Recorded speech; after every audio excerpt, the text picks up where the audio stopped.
Today, on Manhood Understood, we've got a man who's been at the front of modern men's movement, Ryan Michler. He's the founder of Order Man, a veteran, father, author, and podcast host who has built one of the most influential platforms for men striving to lead themselves, their families, and their communities.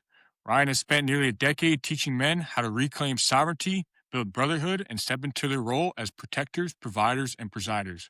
For us, this episode is personal. Ryan's a friend of our family and one of the people who helped inspire this very podcast. It's only right we sit down with him early on in our journey to talk about the mission of manhood. Welcome to the Manhood Understood podcast.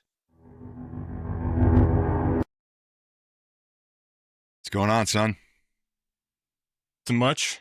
This is a special day for us. We got our first guest come on, Ryan Michler. Appreciate you coming on. You know, me and Dad were talking. We pretty much came to a conclusion pretty quickly that you had to be the first one on. So welcome. Well, I'm honored. I respect both of you guys. I'm excited about what you're doing. And I got to say too, Vince, the fact of how quickly you've implemented the things that we've talked about you've been my best coaching, and you're not a client, but you've been the best person I've ever coached. So I hope you know that. I want you to know that, because men who are 40, 50, 60 years old drag their feet significantly more than you, and you're implementing all this stuff at rapid pace, which I love to see. Well, I appreciate that, and hats off to my dad, because he's the one who taught me to be that way. Good. Well, I know he does it as well, so it's good, man. Well, I appreciate that. And Ryan, I got to tell you, this never would have happened without you, right? You had me on your podcast, and that afternoon after it was released, Vince said, "Oh, now we got to start a podcast." And I think maybe 2 days later, a day later, we recorded our first episode. So appreciate it. Your friendship, everything you've done for me and my life, all the things you do with the Iron Council and Order of Man, and mentoring Vince in this journey, because none of it would have happened without you. Well, good. I'm happy to hear it. You guys are doing good things. I'm excited to support and be the first guest. I'm honored. Let's jump right in here. Ryan, you've built a platform that's reached millions of men. When you look back, what was the first moment that pushed you to want to start Order of Man? I wish I could say that I had ambitions like you did, to help other people. I did. I wanted to help other people, but I was a little bit more selfish in my pursuit. I was doing a podcast for my financial planning business at the time. So this would have been end of 2014, beginning of 2015. And I realized really quickly that when I started podcasting for financial planning, I love the medium, but I didn't want to have that continual conversation about money and finances, although it's important. I was just past that a little bit. And I thought, I'm trying to raise a young family. I'm trying to grow my financial planning business. I'm trying to be a better man. And I was having a lot of conversations with guys, just friends, neighbors, friends, who were having a lot of the same issues that I'd had as I was trying to raise my family and get started in my career. And I thought, wouldn't it be cool if I could do this podcast and I could have conversations with guys that I respect and get free coaching, so to speak. And in exchange, I would make our conversation public in this podcast. And that's what I did. And I remember the first podcast that we launched, I don't remember what the topic was, but the first podcast I launched had more downloads than the entirety of the financial planning podcast that I was doing. And so I realized really quickly, oh, we're on to something here. This is important. These are conversations that are crucial. And, now that we've been going for 10 years, I can see that the work is more important than it's probably ever been. So I think it's a bit of dumb luck and a little bit of just starting is really what got us to the place we are right now. Had the Iron Council and Order of Man been born at that point? Well, so when I started, so I launched in March of 2015. I launched the website and the podcast on the same day. And I tied that to an event that I went to with some good friends of mine, Antonio Centeno and Aaron Marino. They were running a event at the time. It was called Menfluential, and it was getting men together in different aspects of masculinity and manhood, and having conversations about some of these things. A lot of it was revolved around style, which is kind of ironic because I have as little style as possible out there, but it was revolved around that. And yeah, I got to rub shoulders with a lot of guys who were already doing a lot of what I wanted to be doing. But yeah, I launched it all at the same time in March of 2015. The Iron Council was not born. That came about 6 or 7 months later because I really wasn't at the time. I really wasn't looking to monetize, so to speak, the movement. I just wanted to have good conversations with good men and use that as a tool to improve my own life. But I didn't have these grand ambitions of turning Order of Man into some global movement that has become now. When you started, you didn't necessarily think it would grow into this, or did you kind of know that it was going to turn into something bigger? No, I didn't know what it would grow into. And I didn't even have ambitions of growing it into anything. I just wanted to have good conversations with men I was inspired by so it could help me in my current life. That's it.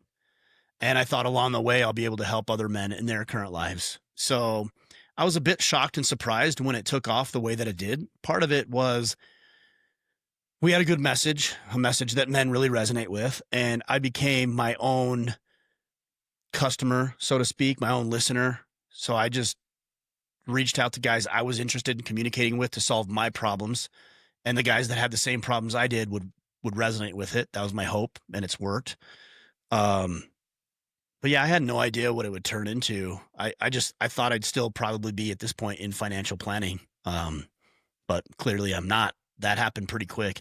I think it was within probably a year, 18 months tops before I sold my financial planning practice to another advisor, a good friend of mine, and went all in on the Order of Man stuff. Yeah. Like a lot of things, I think it was born out of necessity, right? It was something that that men needed. It was something I needed. And I think that's the difference. And I wish more people knew that. If you could figure out a way to solve your own problems and then invite people along in the journey, that's really where movements get started. I mean, you can look at any movement throughout the history of mankind. It's what do I need to fix? What is my own personal journey? And how do I invite other people along in this journey? I mean, even the most impactful movement in the history of mankind is Christianity. And Christ invited 12 disciples to preach the message. And he lived with them. He worked with them. He broke bread with them. He served them. And it became quite literally the most relevant and important movement in the history of the world. So it started the same way. Not to equate Order of Man with Christianity, but you get the idea, I hope. For sure. And I think, it's the name of the podcast is Manhood Understood, which, you came up with. I'm like still pissed about that. I'd like to say, Vince, bro, you and I haven't talked about this. I'm pissed. I should not have given you that suggestion. I should have kept that to myself. But if anybody deserves it, it's you two. So that's my it's a little bit of a redemption for me. Other than that, I'd be really bothered that I gave that to you guys. Yeah. But what I was saying what was that I think that's a good lesson for young men, for really any age men, right? Is owning the problem and then taking action to solve it. And the great thing that you did was you didn't just try and do it alone, right? We talk about this a lot in the Iron Council as the lone wolf, and we've mentioned it a couple times on this podcast already. You took ownership of the problem, you took action to solve it, and you brought along other men with you, other good men that could pour into you and you could pour into them. And I think that's a great lesson for, a 20-year-old just starting out in his journey as a man, that, because I think at that age, a lot of us think, or I know I thought, and a lot of 20-year-olds think, well, I got to do this alone. I got to have it all figured out. And nobody does it alone, right? No man is an island. Yeah. And, I think as a leader, which is what I know you two are, what I am, and what people who are listening to this podcast are or striving to be, I think the most important leadership lesson, and there's an infinite number of lessons that I've been learning over the past 44 years of my life, is that as a leader, I don't need to do everything. I just need to ensure everything gets done. That's really important because I need to, as a leader in this movement, a leader in my house, I need to ensure that all of the things that are important get done, but I don't need to do those things myself. In fact, I shouldn't do them because, well, here's one thing I often hear is you hear phrases like this. This one bugs me. Didn't used to, but it bugs me now. If you want it done right, you have to do it yourself.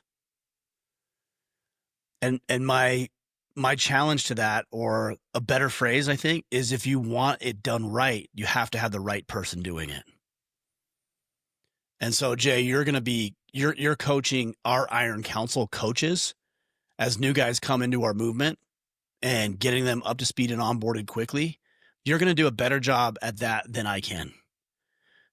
Part of it is bandwidth. Part of it is skill set. Part of it is the way you communicate, the way that you engage with these men. There's a high level of respect that you have.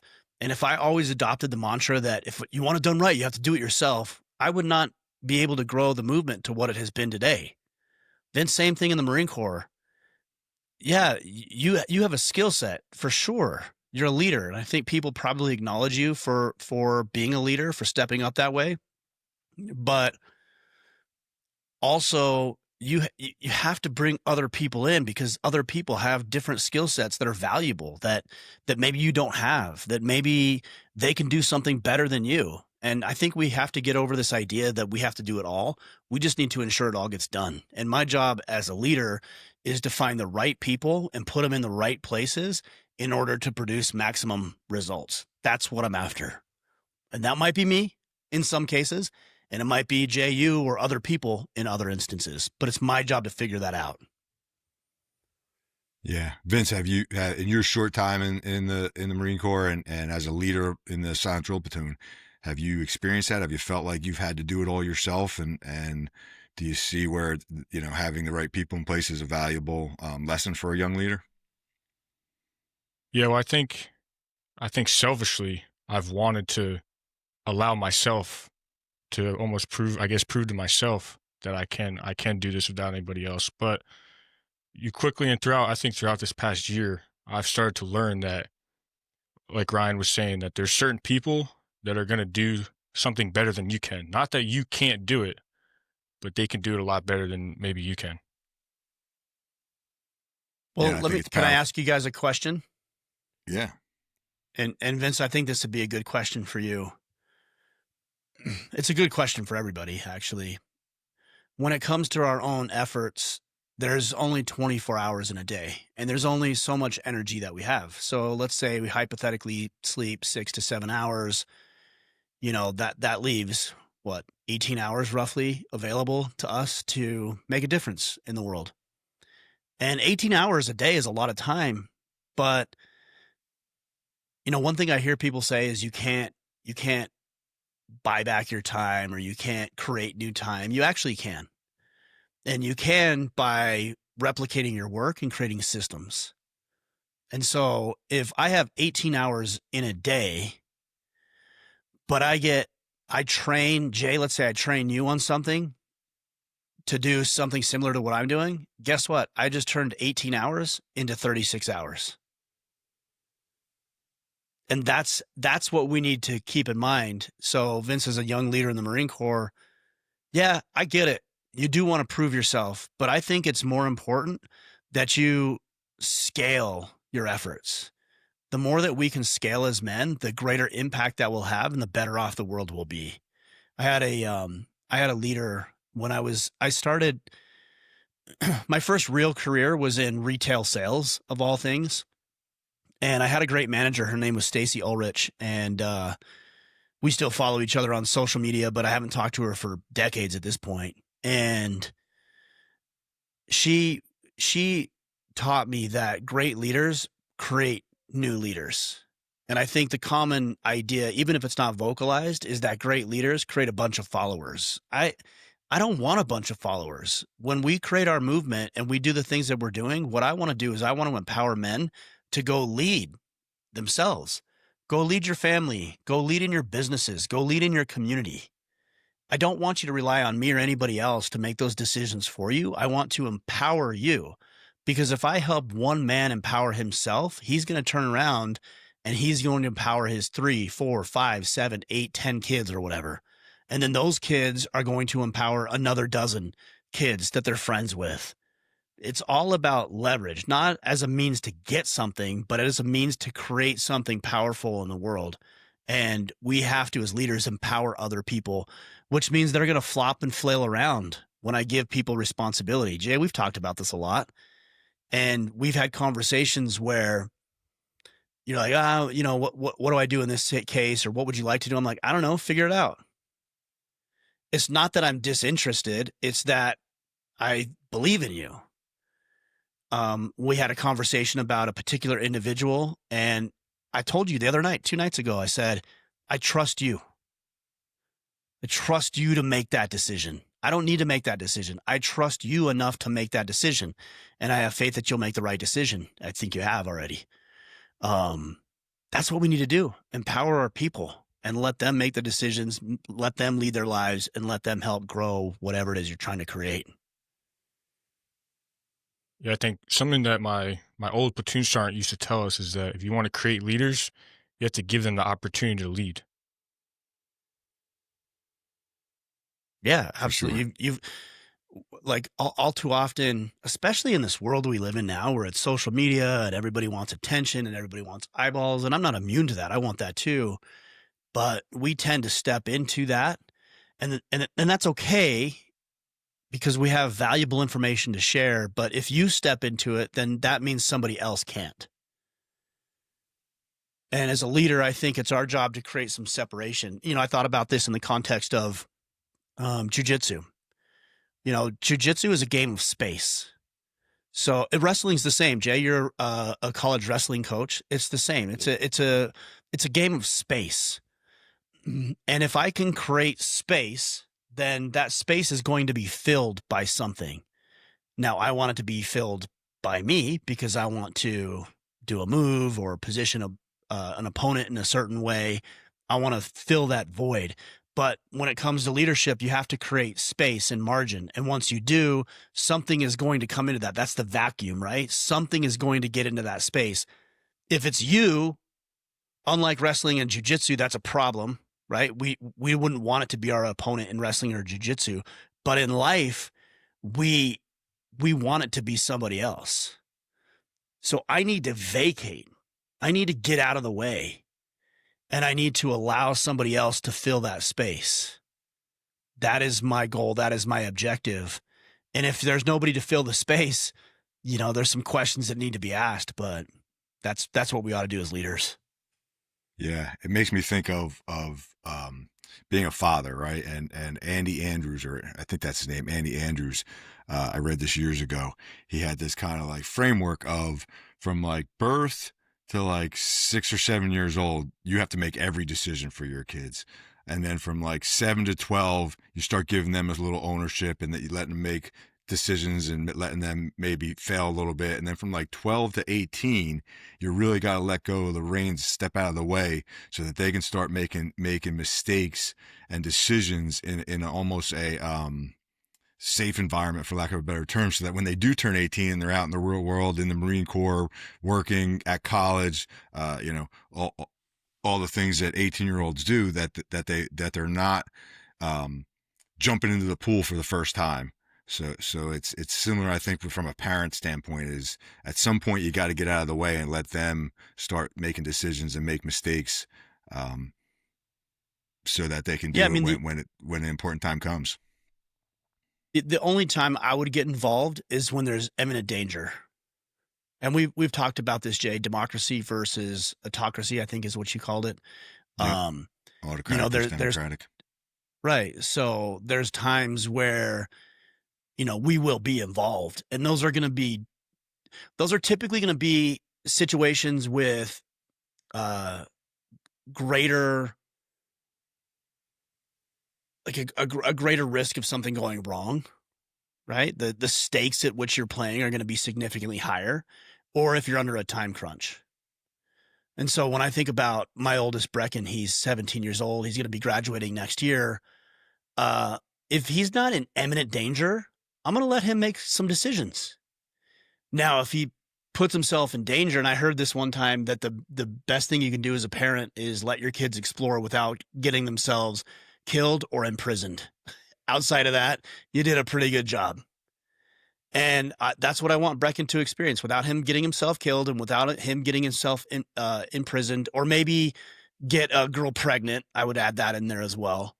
Then I feel like, I did a pretty good job, because everything else is manageable. All of it is manageable, but those things are going to have some major impacts in his life. And so I need to give my oldest son enough room to explore, to mess up, to screw up without putting himself in some sort of devastating or long-term negative impact in his life. Yeah. And there's lessons in the screw ups and the mess ups too, right? And one, how to handle them, and then two, how to do it better, right? But everybody's going to get kicked in the nuts once in a while, and we want them to learn at a young age what that feels like and how to bounce back from it, right? That resilience or perseverance. Yeah. I think there's a lot of value, and sometimes the greatest lesson you can learn is what not to do. Yeah, I agree. And the only way to learn that sometimes is to take action, right? Or maybe the only way, not sometimes, is to take action, right? How are you going to figure out, what if something's going to fail or it's not going to work, Ryan? You're a big proponent of this. Is, hey, let's try it and find out. There's only one way to know if it's a good idea, right? We'll try it. If it doesn't work, we'll pivot and we'll learn from it. So. Yeah, I mean, I had a good conversation with a mutual friend of ours, Kip Sorensen, and I told him today, I said, look, I'm not doing brain surgery and I'm not putting anybody on Mars. We're fine.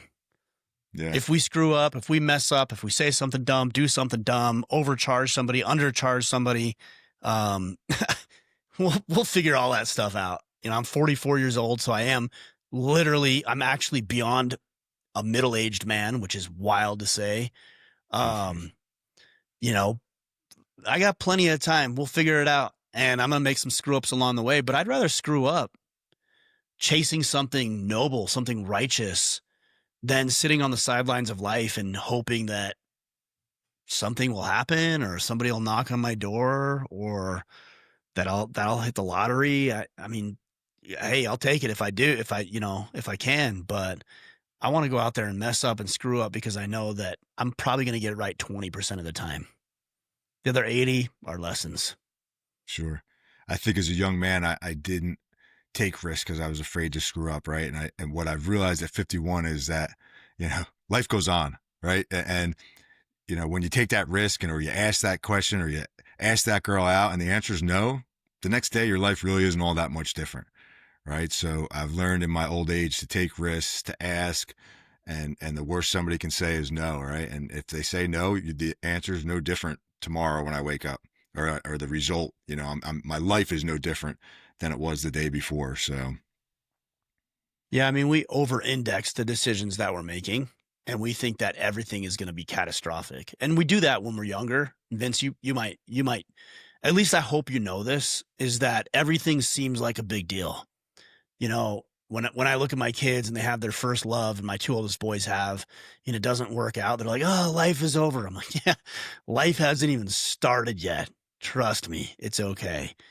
Or, they lose their job or they get grounded for a week. It's like, don't even worry about this in the grand scheme of things. And what I wish more young men knew is that risk is a whole lot better. It's a whole lot easier when you're younger. And Vince, I hope you know this, man. Like, you can take some risks. Jay you might filter what I'm saying here, and so run it through the filter of fatherhood on this one. But how old are you, Vince? 20. Okay. Life is good right now. You can take some risks. You can travel. You can do some crazy shit within reason. You can. There's things that you can do because the ramifications of you doing those things aren't going to impact and hurt other people. And that's where it makes a difference. So I can't go out and get myself killed doing something dumb because I have 4 kids that I put food in their mouths and I put a roof over their head. I can't do that. I could, but I refuse to do that because that's my role as a father.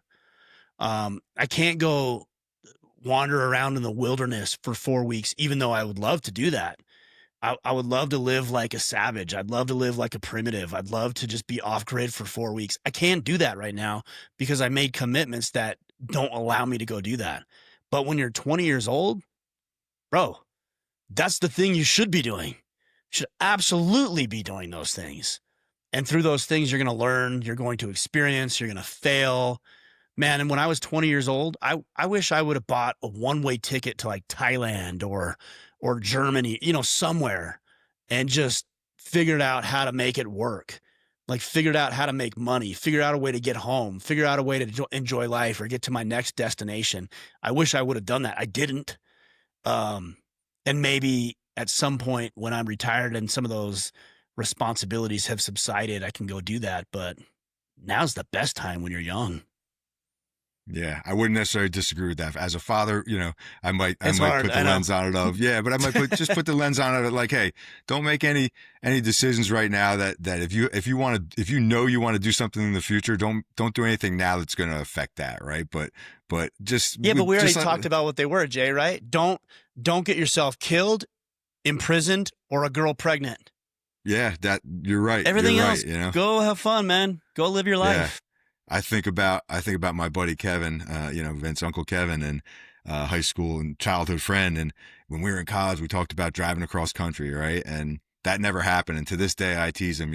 He decided he was going to be a chiropractor, so he went to chiropractic college and had a serious girlfriend in college, and it all worked out because he married her and has 2 kids now. But I still tease him that we never took that cross country drive coming out of college. So Vince, for you, I don't want you to necessarily have, it's not a regret, but those kinds of stories. I want the stories to be, hey, remember when we took that cross country drive? Like I'd be loving for, when we get together with Uncle Kevin to be telling you that stories about the cross country drive that him and I took. So, I would agree, live your life and enjoy it now, because it is easier to bounce back from, and you don't have some of the responsibilities that you're going to have 20, 30 years from now. Jay, can I give you a challenge on that one? Yeah, for sure. You and Kevin go on that cross country trip. Well, we talk about, I still tell him we're going to take it someday. Stop talking about it. Go do it. Yeah. Well, listen, easier said than done, but we make many trips. Like we just got back. We just had a trip, him and I. We went out to the Grand Canyon of Pennsylvania. That's pretty close. Weekend. That's pretty close to cross country. And we did some bike riding. So we get in one trip a year, but we are still gonna do that cross country trip. He's still got some years. I'm retired now, so I could do it now. He's still got to work, and his kids are a little younger than mine, so he's still got to be around for the kids. But we're gonna get that cross country trip in one of these days. Awesome. And we'll definitely make a. Go ahead, Vince. I was just gonna say, I think, fortunately, I get a lot of those experiences through my job in the Marine Corps. We travel around the country, get to go outside of the country every once in a while, so. It's definitely one of the things I'm grateful for how the Marine Corps turned out for me, is you kind of get a lot of those experiences through work. Yeah, you certainly experienced more in your 20 years or the last 3 years of being in the Marine Corps than I did my first 20 years. Whether it was, where'd you guys go? Norway? Whoa, that's amazing. Yeah, been all over the country. Got to meet was in the Oval Office, got to meet the president a couple weeks ago, right? Wait. Okay, so what's funny is I saw a reel on Instagram. I think the White House put it out, and I wasn't sure. I was like, wait, I should look for Vince. I'm like, I don't know if this is the same thing that he's part of, but you were in that. Yeah, so every video that I saw, I was like just cut out of it. Like I was just out of frame. But yeah, I was there. I don't know if you can tell, but I couldn't get the picture of me shaking his hand, but I'm in line right there, waiting to get. Let me see here. Get the coin from. Oh yeah, I can't really see. But you were in the Oval Office, though. Is that the Oval Office? Because he brought all of you guys in to the. You didn't expect that, but he brought you guys in. Yeah, that's amazing. That is so cool. That? Yeah. Well, I'm glad you're taking advantage of that opportunity, man. That's amazing. Yeah. Good for you, man. Exciting stuff. On the topic of young men and things like that, it brings me to one of the questions that I wanted to ask you. Of what do you think the biggest challenge that young men like myself face today? And that's going to be a hard one. There's so many challenges. Uh Man, where do I start? I would say number 1, these aren't in order by any means, but number 1 is the distraction economy that we live in. Everybody's after your attention, everybody's after your eyeballs, everybody's after what's in your wallet, everybody's after whatever you have. And I don't think it's been like that in the past. I grew up, and your dad, Jay, you grew up without having social media. Um, and I love social media. I wouldn't have a job if it weren't without social media. So I'm not here to bag on it, but I'm here to say you got to be careful with it, because there's this distraction economy where everybody's just trying to get a hold of you, and that's a real problem. So that's one of the things. Another issue is that we live in a generation of fatherless homes. Now, you're fortunate where you haven't had to deal with that. My kids, in a way, kind of do have to deal with that because of the divorce that I went through 3 years ago. But I'm still very engaged, very present. I hit their games, I hit the dance recitals. We spend time together every week, so I'm as present as I possibly can be. But there's a whole host of young men who are growing up without any male role model in their life.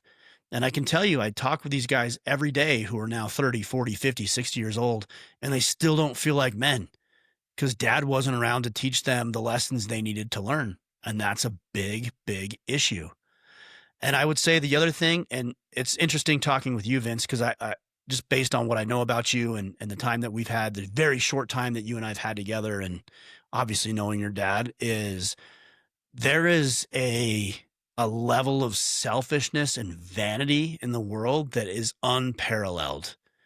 Everything's about, you even see in the Marine Corps. It's like, oh, up until maybe the last, year or so now, where, you go to the Marine Corps or you go into the military to express yourself as an individual. What the hell are we talking about? That's not why you go into the Marine Corps. You go to learn a system. You go learn to be part of an organization, part of a team. You don't, when you go into the Marine Corps, and I was in the Army, but when you go into the Marine Corps, they don't say, hey, what would you like to do? How would you like us to treat you? How do you want to express yourself? Imagine doing that with your team. And I don't know what the exact verbiage that you use, but imagine doing that with your team right now, where you got 80 guys that are all doing the same thing. And then you, Vince, you're like, I really feel like expressing myself today. And you do something exactly opposite of what everybody else is doing. That doesn't fly.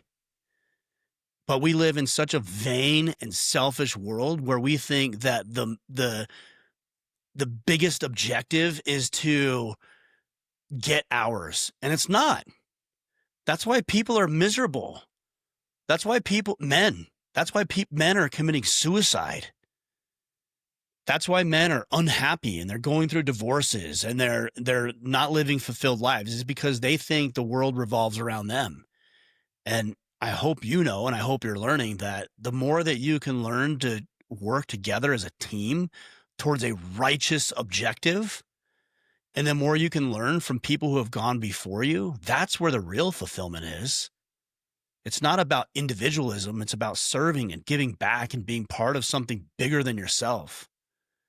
And these young men who are learning to be selfish, to get theirs at the expense of what everybody else is doing, those people are miserable. They're broke. They're probably in jail, and they're likely going to die early. That's what guys are dealing with. That's the reality of it.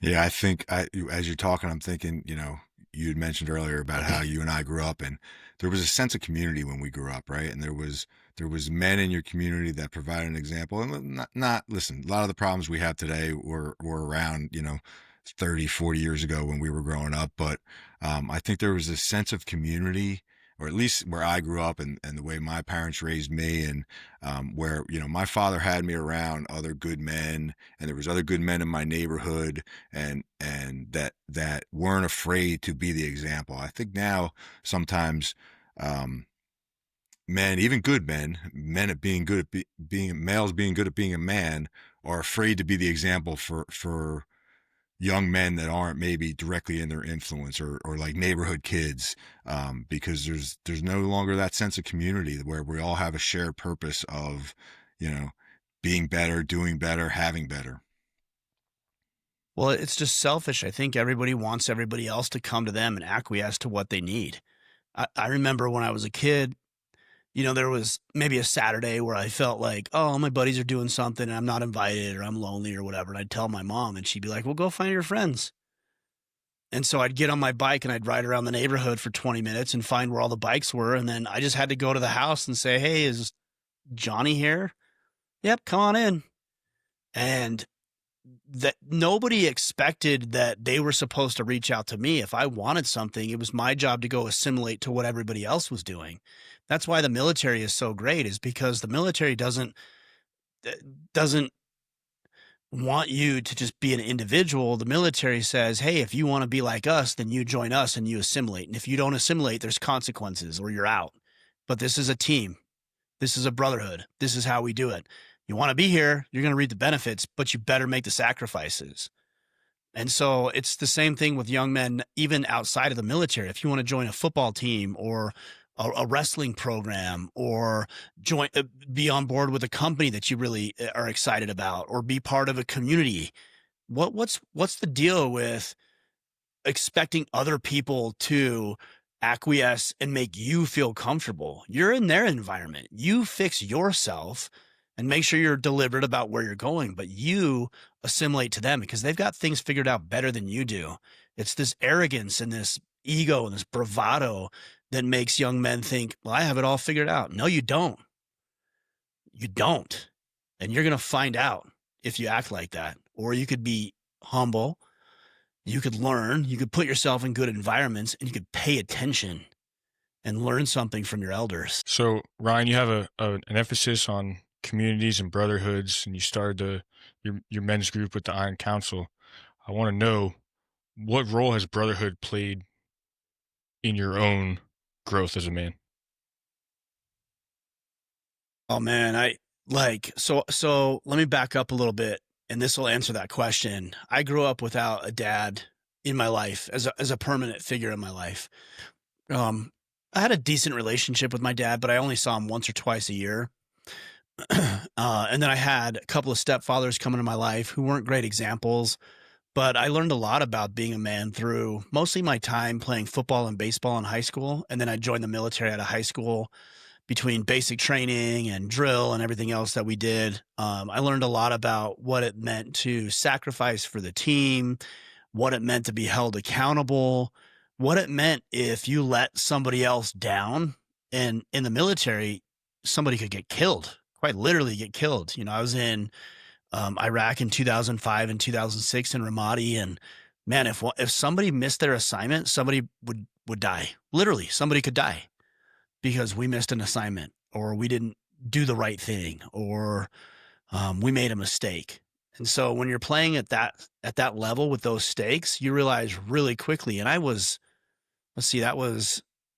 20 years ago. So I was 24 years old. So not much older than you, Vince, when I was in Iraq. And as a 24-year-old trying to make decisions that could literally spell the difference between somebody breathing and somebody dying, that's a lot of weight to bear. And men need other men to push on them. I think about jujitsu, or Jay, in your case, wrestling, or any sport, or a military service. And outside of sports and the military, or maybe LEO, which Jay, you have that background as well as a former police officer.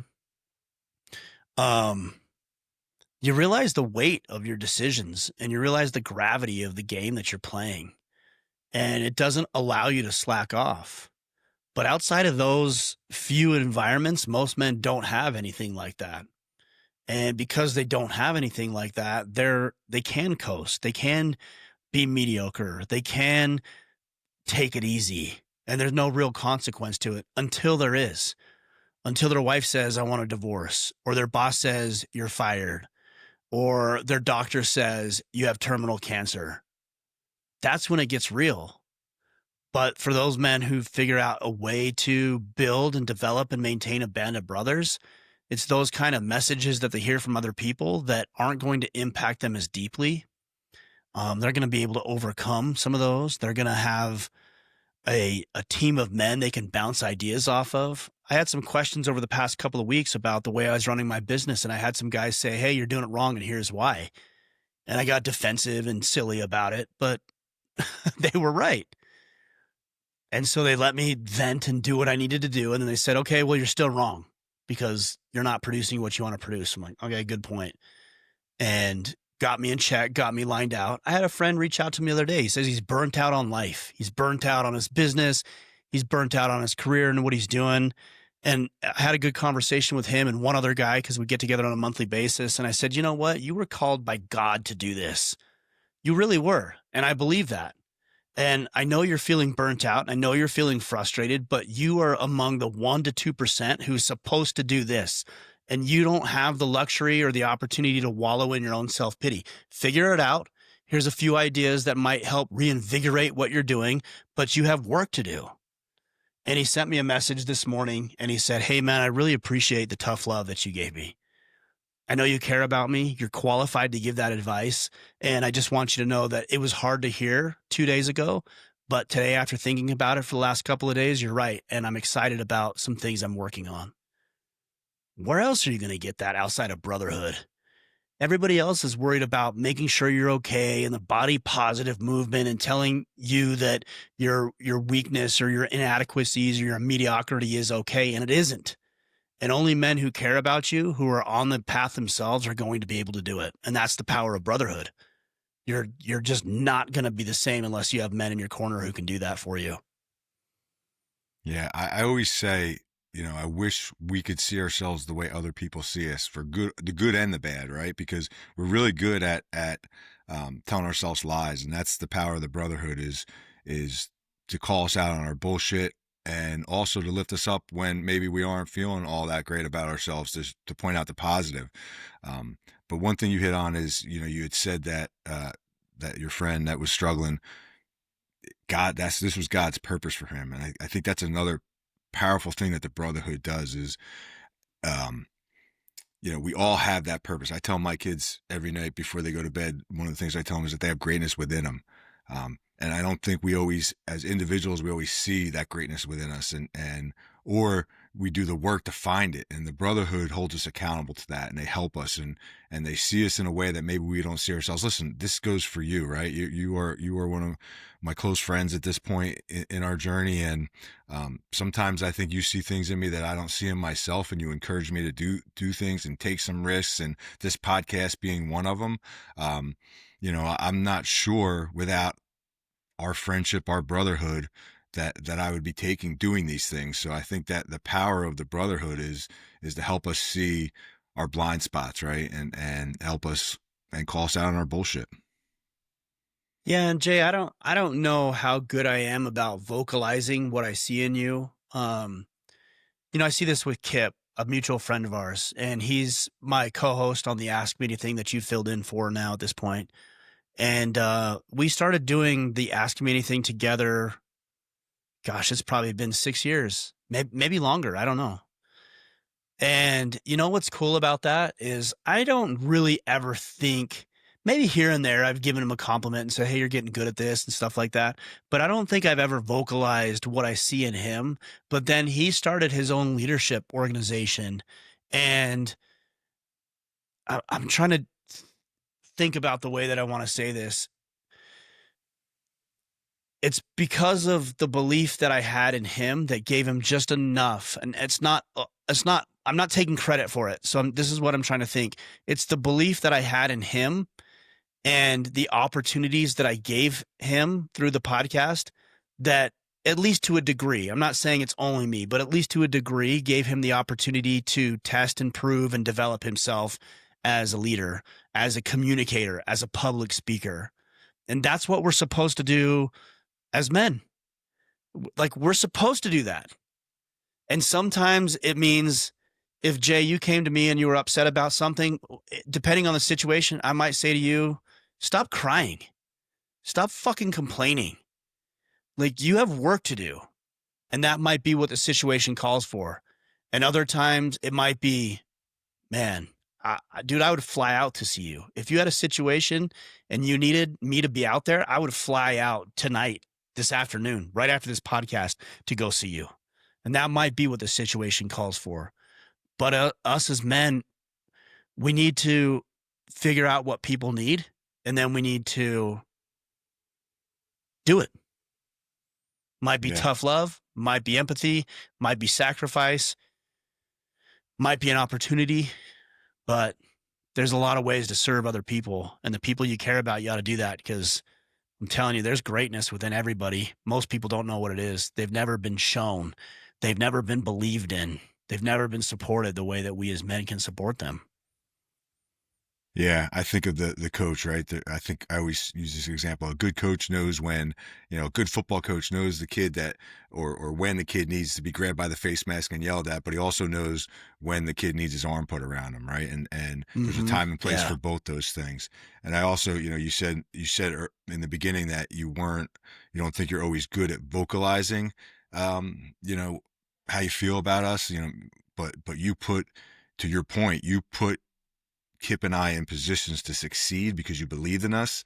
And although, listen, it's nice to have words of encouragement, but I think that's more powerful than words of encouragement, right? Telling me how great I am or how much you believe in me is nice, right?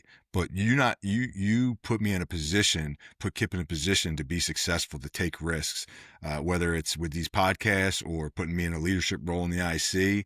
It just means the world. And I think, again, that's what a brotherhood does. We put each other in positions to be successful. And I appreciate you doing that for me. And I think that's the power of the brotherhood. Here's the thing you have to consider. When I die, and it might be today, and it might be in 10 years or 40 years, I don't know. But when I die, very few people are going to remember Order of Man. And that's okay. It's just the reality of it. We're all busy. We have lives. Other things come into our lives that are better. If I stop podcasting, I get a few messages here and there, and then within a week, everybody would move on to find something else. I'm not bitter about that. I would do the same thing. It's part of life. But you know what? You two will remember Manhood Understood. You two will. And Kip will remember all the podcasts we did together. And my kids will remember the times that we spent together.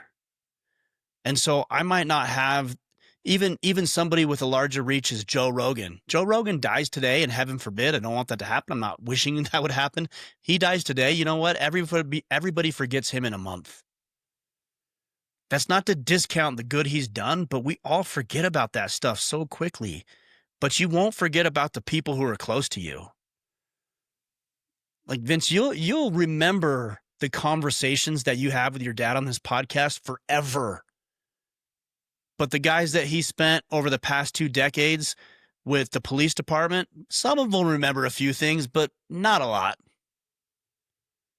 But you're going to remember this. And we ought to spend more time focused on the people who remember us and our contribution to their lives than the people who would gladly go find somebody else within a week. That's not to say they're being malicious or bad or wrong. It just is what it is. Yeah, I smiled when you said that about the people that I worked with for 25 years, because that is the reality. And we talk about that at the police department, that how crazy it is that, for 25 years, somebody's part of your life, at least half the week, right? You see this person, you work with them, you count on them to get your back. And then the day you walk out the door, the majority of those guys you don't ever talk to again, right? I mean, there's only really one guy at the police department that I still regularly talk to, and it is what it is. It's like you said, it is what it is. It's not necessarily a good thing, a bad thing. It's just that's the way it works. And I like your lesson there is focus on the people who are going to remember and who are important to you, right? Like, I think we lose that sometimes as men. We always talk about the guy who thinks, hey, I got to work harder for my family. I got to be at work more. I got to make more money. But in the end, has anybody ever said on their deathbed, I wish I worked more? Right? No, I wish I spent more time with my kids. I wish I spent more time with my wife. And so I think that's a great lesson there for a young man. Yeah, for sure. I want to backtrack here, and Ryan, you hit it a little bit about me and my dad and father son. I want to know, how has fatherhood shaped your understanding of manhood? Oh man, sacrifice. It's what it is. Like I'd literally give my life from each one of my children. I hope that day never comes, but I would do that. But every day I have to sacrifice my own selfish desires versus what they need of me.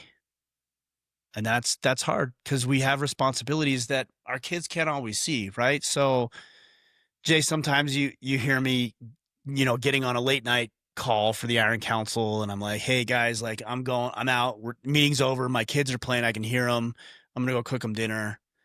Like those are sacrifices I have to make because I need to put food on the table. But I hear them, and I know how much they need me to step up.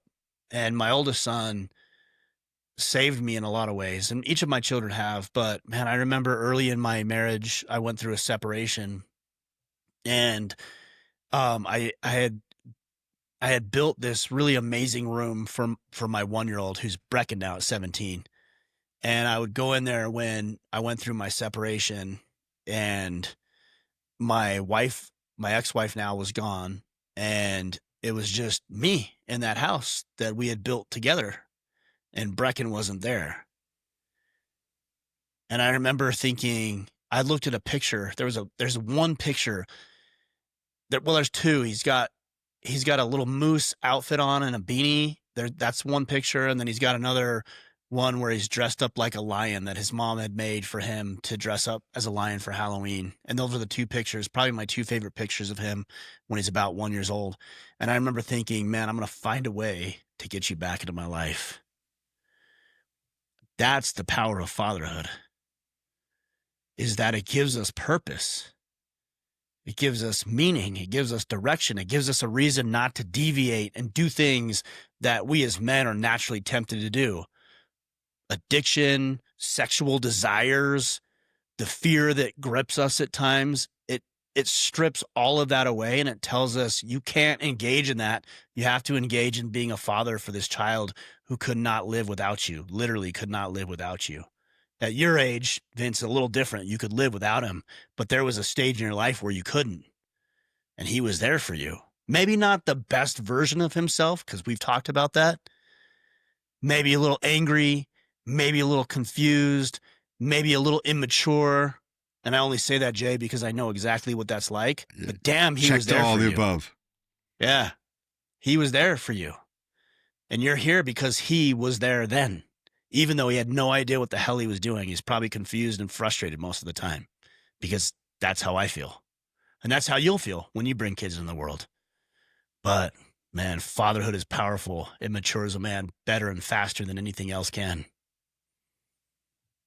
Yeah, so I have before my oldest Nicholas was born, Vincent's brother, my aunt had told me, you're never gonna how'd she say it? You're never gonna know how much you can love somebody until you have a child. And I was like, yeah, because Nicholas hadn't been born yet. And the day he was born, I understood exactly what she meant. And to your point, like Nicholas did the same thing for me that Brecken did for you, is made me kind of, even though I didn't have it all figured out, I certainly had to grow up on the spot, and my priorities changed, because when you just don't understand how much you love this kid, and like you said, how much, obviously we don't want to, but we would die for these kids.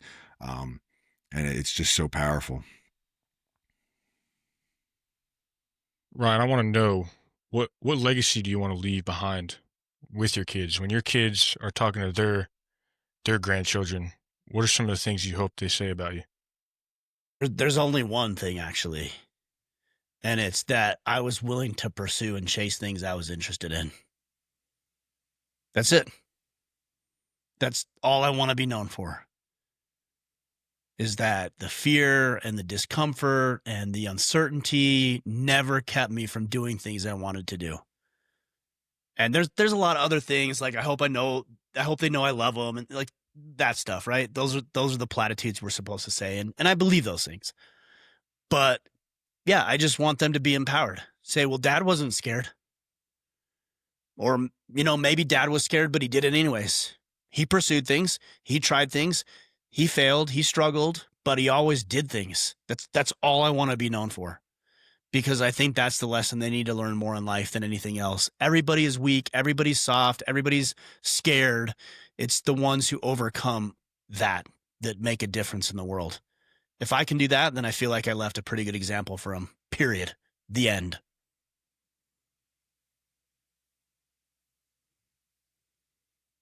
I got one more question for you before we wrap up here. I want to be cautious of your time. For the guys out there who are listening who feel lost, what is step one towards reclaiming control of his life?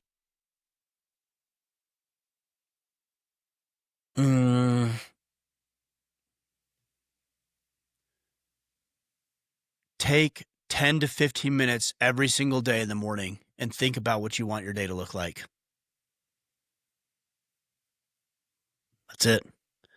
If you could do that every day, you could just sit down. Maybe there's a system, maybe there's a tool. We have tools and things available. Maybe you don't have anything at all. Maybe you just have a piece of paper. Maybe you don't have a piece of paper. Just, what do you want today to be like? And then do it.